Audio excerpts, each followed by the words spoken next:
Aku kuwi butuh ketemu karo sekarang iki anakku.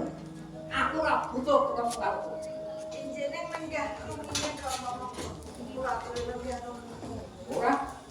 Apa dhe jumeneng kemawon. Sebab kowe kuwi wis nyeklo neh citraku. Kula menapa ana wong kula boten menapa. Nyatane kowe nglebokake wong Kyai Kakung ning kene iki ngopo? Menika Mongko kudune kowe iki iso ngluhurake asmaku. Ning kok jebulane, oh alah, kowe iki dene anake entuk sing kae. Sing ketok kae tukang bonang. Katarinen.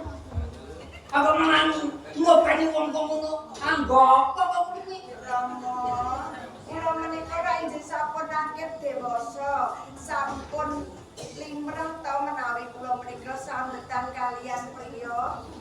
Asing ngomong nek kowe iki bayi ya sapa wong semono gedene bayi. Mila menika Rama, kula sakmenika ra sampun manggihaken priya ingkang saged dados tetimbangan kula Rama.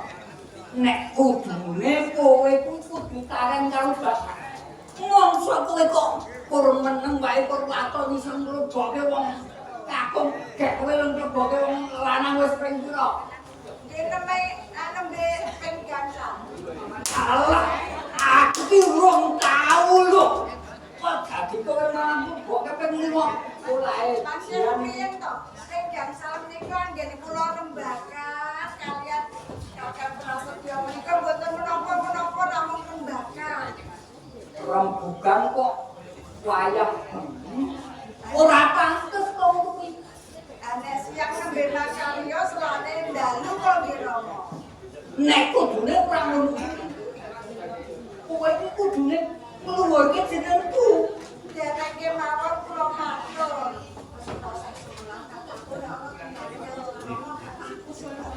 Sekarang iki. Kula Rama. Lho. Kudune kowe iki dene kok dadi panggono kepiye to? Monggo ta Bapak tidak. Kula mendak kangge sekit. Monggo nggih. Ampun tukang suwata. Monggo Rama.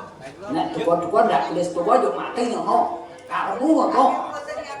Nek nyatane weruh anak-anak kok ngono kok ora yo mati ki arep ngopo?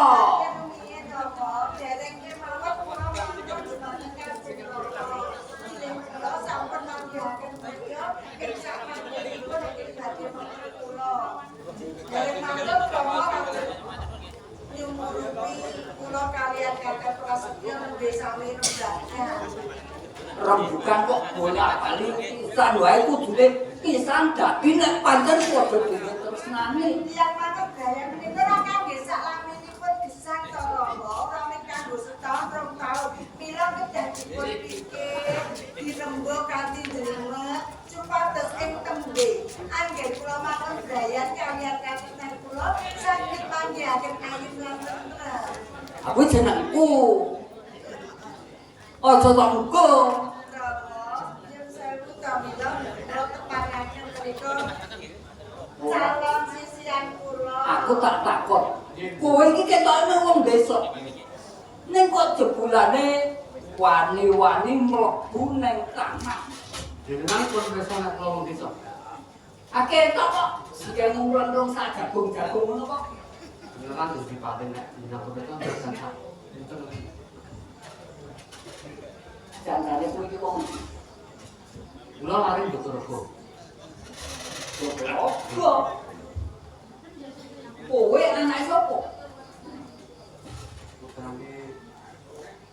Ya baik kakak, rasa menurut Warok Jogorogo. Anake warok Jogorogo. Cantik. Kula Rama. Ngerti yo.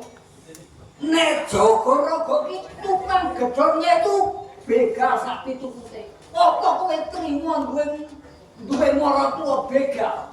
Mongko kowe iki putrane Kanjeng Adipati Trimojorago. Nek nak menika tiyang sepuhipun menawi putranipun lak boten, lak ya ora Nek nyatane tuwuke ya mesti ngono. Sesuk ya men bakal gawe musane Kadipaten Mojorago. Rama, kula sampun mantep kalian Kakang Prasetyo menawi sampun sak lembah ing tembe badhe mapundhayan. Nek ora Kakang Prasetyo kula terima mboten pala-prana. Nyuwun pangapunten Kanjeng Adipati. Kula pancen lepak lebet wonten ing taman Mojorago. Nang lepak kula niku mboten ngendhet bapak kula. Kula mboten. Loh, nek ora arep ngopo kowe nyatane anak begal. Anake wong gentro tukang kurang ajar, tukang golek. Ondone liyan sing diapusi bapakmu wis saking kae.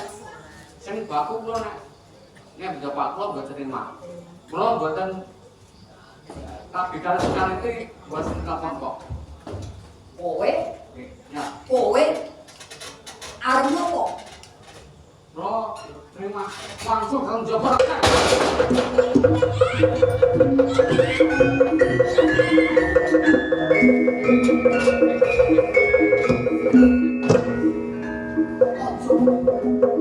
Ben lu. Eno mung arep berapa?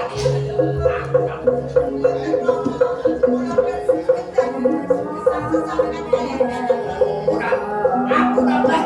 Kok aku ora karo. Leh.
Lale